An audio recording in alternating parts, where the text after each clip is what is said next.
জিন্দগির সব প্রয়োজন আল্লাহর কাছ থেকেই চাওয়া উচিত।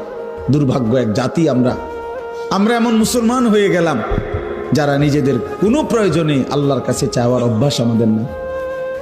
আল্লাহর কাছে চাওয়ার অভ্যাস খুব কম, খুব দোয়া করার মানসিকতাই আপনাদের মধ্যে কম। ওই শুধু ড্রাইভার টোকায়, ড্রাইভার মানে হুজুর, হুজুর কেবল হুজুর টোয়া, হুজুর দিয়া দোয়া করানো, হুজুর দিয়া। আরে ভাই, হুজুর দিয়ে দোয়া করানো নিষেধ না, হুজুর দোয়া করবে ঠিক আছে, কিন্তু নিজের আহাজারি, নিজের চোখের পানি, নিজের কান্না, নিজের আরজি নিজেই আল্লাহর কাছে পেশ করা উচিত।